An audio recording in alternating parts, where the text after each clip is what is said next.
It's time now for Scoop, our weekly conversation on international media and the political and economic headwinds confronting the industry.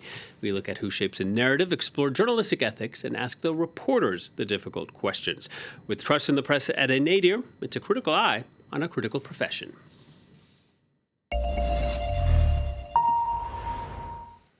Some people like to say no news is good news. I can't count the number of people, from family to friends, neighbors to acquaintances, who tell me they don't watch the news. Much of their sentiment can be summed up by the satirical AI video made by NeuralViz.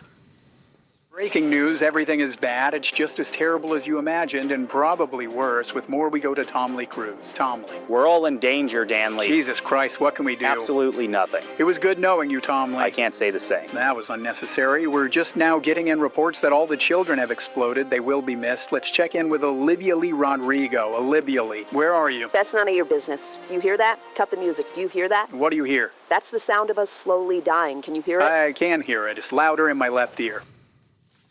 Now, ideally, the press is there to inform and provide critical analysis. But for decades, in virtually any country you go to, it's also accused of pandering to its readers, feeding them either what they want or what will keep them coming back. I'm reminded of this clip from the old but great British political satire sitcom, Yes, Prime Minister. The only way to understand the press is to remember that they pander to their readers' prejudices. Don't tell me about the press. I know exactly who reads the papers.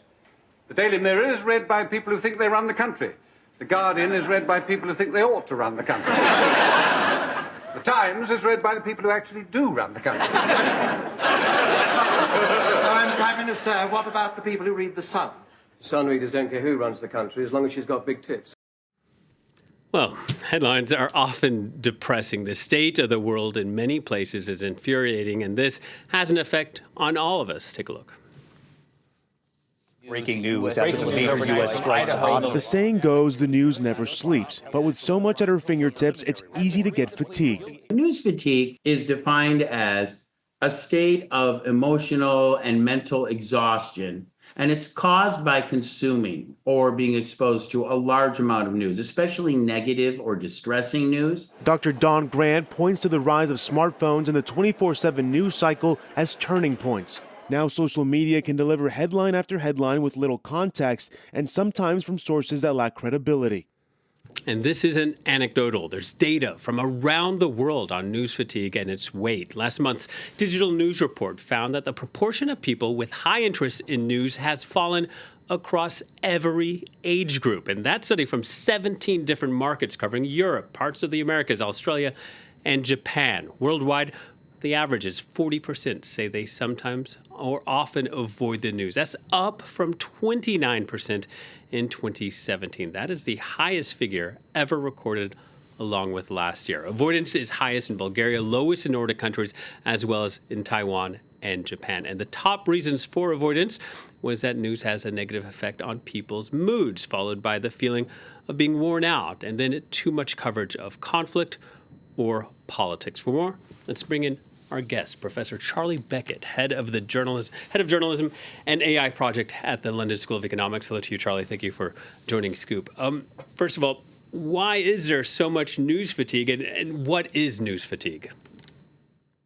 Well, whether there's more of it, I'm not sure, but I think it's basically because there's much more news around than there's ever been before. And as was mentioned in one of those little clips you had, you're not just getting it by sitting down and watching France 24 on the TV, you're getting it on social media. And when you get on social media, it's right on your smartphone often. So it's there in amongst all the other lovely things that you're doing. You're doing your shopping, you're talking to your friends, perhaps you're working, and then the news comes after you. There's this desperate competition out there where everybody wants your attention, and that includes news organizations. They desperately want you to click, to pay attention, and to share news content. So it's kind of overwhelming. And the irony is that the people, perhaps like the viewers of this program, the people who are interested in news, and they do consume it regularly, they're the ones that actually express more harm, more distress, more dissatisfaction. And I think actually then when they do avoid the news, that's actually a good thing. I don't think we should call it news avoidance. I think we should call it people seeking to have a healthy news diet, just in the same way that we try and avoid overeating, we try and avoid eating bad things, we try and eat healthily in a positive way. I think we should do the same with the news. I like that characterization, news in moderation, because some of what the experts are pointing out is that the best way to treat this sort of fatigue is to take a break. And I'm just wondering, in today's modern world and how globalized things are, some of the professions don't allow us to take a break, do they? That's right. As I said, there is this constant effort to prompt you, and often it's from your friends. It'll be your friends saying, hey, look, I've seen this amazing thing, or I've seen this distressing thing, and I want you to share in my news consumption. I want you to have a look at this as well. And you kind of feel obliged because they're your friends. And I think it's important to remember that, yes, journalism or news is there supposedly to give us information, to give us facts. And that's really important. Things, what do you need to know today? You need to know the weather. Perhaps you need to know about the changing tax rules in your country. Perhaps you are concerned about what's happening with that teenager in Iran. It's a distressing story. But I think it's important to think that you're often reacting emotionally to the news. You care about that teenager in Iran because it's really sad. You feel great sympathy for the child and or the young man and his parents. And you often feel stories that you are affected because perhaps you're a French person and there's a story about Macron. So you're feeling personally that your identity is at stake. And I think that's important to remember, that people are responding to the news already in an emotional way. And the news itself is very emotional. Yeah, and part of that is backed up by research. I've seen studies saying that we're hardwired to identify threats, and some of this negative news alerts that sort of reaction, elicits that reaction inside of us. Charlie, just wondering, like, you're a journalist. Why, for our viewers that aren't familiar with journalism, that old phrase, if it bleeds, it leads. Tell us why that is such a strong catchphrase in journalism, and should we be cynical of it? You mentioned it, it's kind of human instinct. We all know that we react much more immediately to something that's frightening. And there's a really good reason for that. It goes right back to prehistoric times, that it keeps us safe. You know, if we're aware of bad things out there, then perhaps we're less likely to be hurt. The difference, of course, with journalism, you know, something like, you know, Frans van Kant, you know, you're talking about things that are happening thousands of miles away sometimes. So is it really relevant? We did some research a year or two ago where we looked at how people clicked on news articles, and we could see that the news articles that had very negative headlines, they got the most clicks. That's not so surprising. But the news stories that had more positive content in them were the ones that got more prolonged engagement. So people read them through. So yes, you know, being fearful and frightening is a great way to get somebody's attention. But if you actually want to hold their attention and get them to, you know, listen to you, or to, you know, go through your article and read it properly, then you've got to stop frightening them and give them something more interesting, something more meaningful, perhaps something that includes a positive element to it. Yeah, and this news fatigue, or the impact of it, it affects the readers or the viewers, but it also affects the journalists and the editors working on the material, doesn't it? Yeah, absolutely. And, you know, the emotional labor of journalism can be very distressing. And it's because when I was a journalist 20 years ago, you could, you know, you put your program out or you put your newspaper out, and that was pretty much it.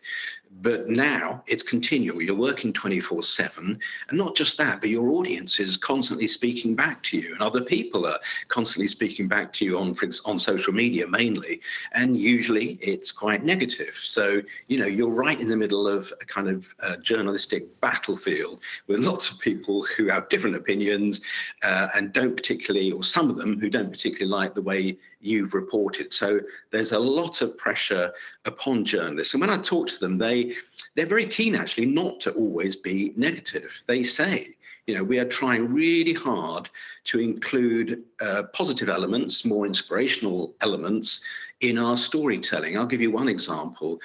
You know, remember the terrible terrorist incident in Paris, you know, the Bataclan nightclub attacks. absolutely distressing. But there was also some really inspiring stories of people who had gone back and were trying to help rescue other people. And I spoke to, a news program that was covering it at the time, and they said they got far more traffic and attention from the public for those inspirational stories as they did for the stories of destruction and pain. So I think, the world is not all negative. And so journalism needs to reflect some of the positive aspects as well. I'm not talking about happy clappy news, it's all lovely and everything's great. And here's a funny story about a funny dog. I'm talking about trying to show a bit more variety of the human experience. Yeah, we'll get to that in a moment. I just want to get your reaction on a study real quickly. Another tragedy, the terror attack on the Boston Marathon. Allison Holman from the University of California was working on a study of mental health at the time in 2013, coincidentally coinciding with that attack. Here's the write-up from the BBC. Quote, by chance, there were some people in the study who had first-hand experience of the bombings, and it was indeed true that their mental health suffered, but there was also a twist. Another group had been even more badly shaken, those who had not seen the explosion in person, but had consumed 6 or more hours of news coverage per day in the week afterwards. Charlie, that challenges certain principles within psychology. It also challenges our notions of just how impactful our stories are in the newsroom. That's right. You often actually fear the distant or the unknown more than you do what is present. I mean, a good example is around immigration. People who don't have many immigrants living near them are the ones who fear the immigrants the most. And I suspect one of the reasons is because of very negative coverage of immigrants. They're supposed to be all taking our jobs and committing crimes. And yet the people who know immigrants are less fearful of them.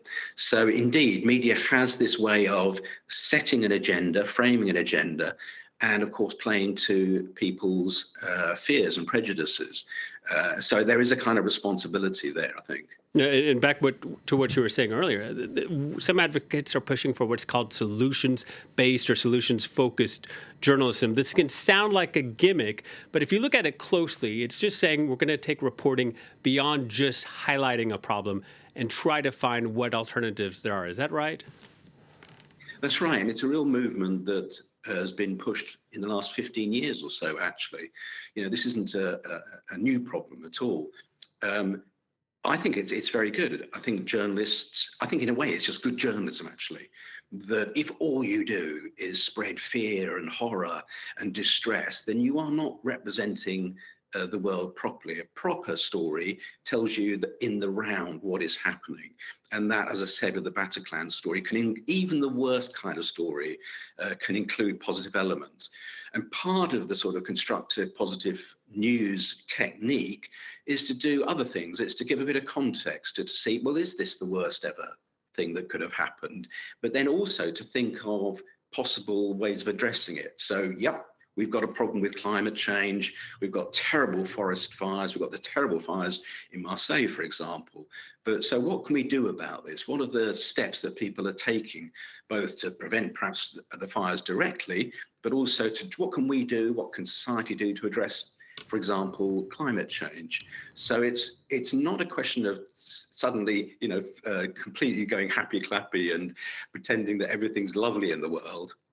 But it is a question of trying to tell stories, I think, in a better journalistic way, digging a little bit deeper, going a bit more into the context. And absolutely, this is critical, foregrounding the human element, treating people with empathy and respect when they're involved in the news, and also treating your audience with empathy and respect, thinking about how your audience is going to react to things, and whether also they understand. I think one of the worst things you can do is show distressing imagery or have horrible headlines, and then you don't explain what's really going on.